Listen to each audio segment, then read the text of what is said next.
السلام علیکم۔ قوم کے سرداروں سے سوال جواب۔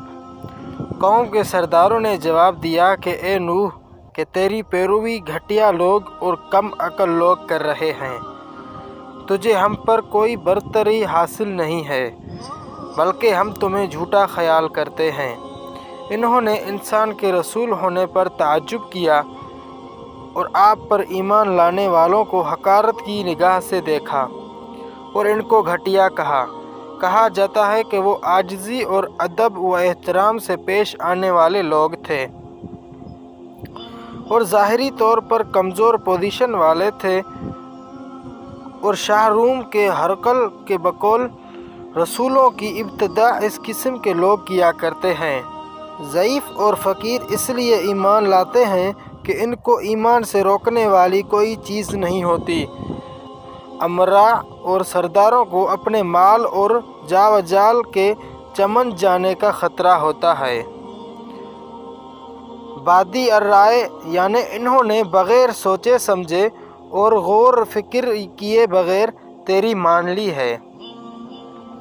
حالانکہ ایمان والوں پر انہوں نے جس چیز کا الزام لگایا اس کو غلط بتایا،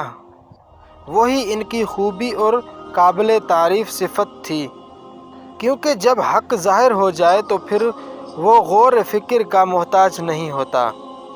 اور غور فکر کرنا غلط ہوتا ہے، اور اس وقت حق کی پیروی ضروری ہو جاتی ہے۔ اس لیے حضور صلی اللہ علیہ وآلہ وسلم حضرت ابوبکر صدیق رضی کی تعریف فرماتے ہوئے ارشاد فرمایا تھا کہ میں نے جس کو بھی اسلام کی طرف بلایا اس نے ہچکچاہٹ محسوس کی، صرف ابوبکر رضی ایسے تھے کہ میری دعوت پر انہوں نے لبیک کیا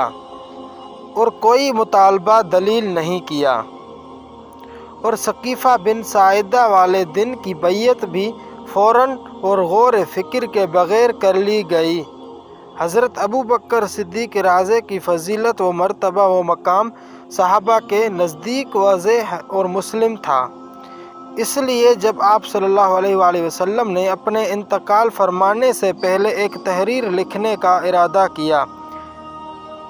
جس میں آپ صلی اللہ علیہ وآلہ وسلم حضرت ابوبکر رضی کی خلافت کے متعلق صراحت کرنا چاہتے تھے،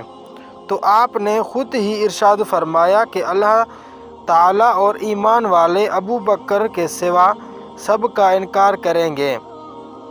اس لیے لکھنے کی ضرورت نہیں ہے۔ قوم نوح میں کفر کرنے والے سرداروں نے نوح کو اور ان پر ایمان لانے والوں کو کہا تھا کہ ہمارے اوپر کوئی فضیلت و اہمیت نہیں، باوجود ایمان لانے کے ہم پر تمہیں کوئی برتری حاصل نہیں، بلکہ ہم تم کو اپنے ہی جیسا آدمی دیکھتے ہیں، اور یہ بھی دیکھتے ہیں کہ تمہارے پیروں وہی لوگ ہوئے ہیں جو ہمارے ادانے درجے کے ہیں، وہ بھی رائے ظاہر سے نہ غور و تعمق سے، اور ہم تم میں اپنے اوپر کسی کی فضیلت نہیں دیکھتے بلکہ ہم تمہیں جھوٹا خیال کرتے ہیں۔ نوح علیہ السلام نے کہا کہ اے میری قوم، دیکھو اگر میں اپنے پروردگار کی طرف سے دلیل روشنی رکھتا ہوں اور اس نے مجھے اپنے ہاں رحمت بخشی ہو جس کی حقیقت تم سے پوشیدہ رکھی گئی ہے، تو کیا ہم اس کے لیے تمہیں مجبور کر سکتے ہیں، اور تم ہو کہ اس سے ناخوش ہو رہے ہو، اور یہ ان سے نرمی اور مہربانی کے ساتھ گفتگو اور حق کی طرف بلانے میں ملنسار اور مدارات کا اظہار ہے، جیسا کہ اللہ تعالیٰ نے موسیٰ ہارون علیہ السلام سے فرمایا کہ فرعون کے پاس پہنچ کر نرمی سے بات کرنا،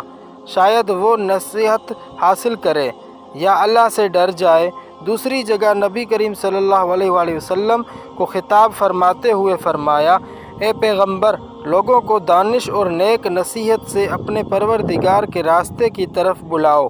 اور بہت ہی اچھے طریقے سے ان سے بحث و مناظرہ کرو۔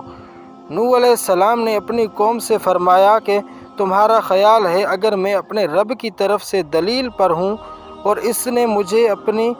طرف سے رحمت عطا کی ہے، یعنی نبوت و رسالت کا منصب عطا فرمایا، اور وہ تم پر چھپ گئی ہے، یعنی تم اس کو سمجھ نہیں سکتے، نہ تم نے اس کو اپنے ہدایت کا ذریعہ بنایا ہے۔ تو انشاءاللہ پھر ملاقات ہوگی، تب تک کے لیے دیجیے اجازت، اللہ حافظ۔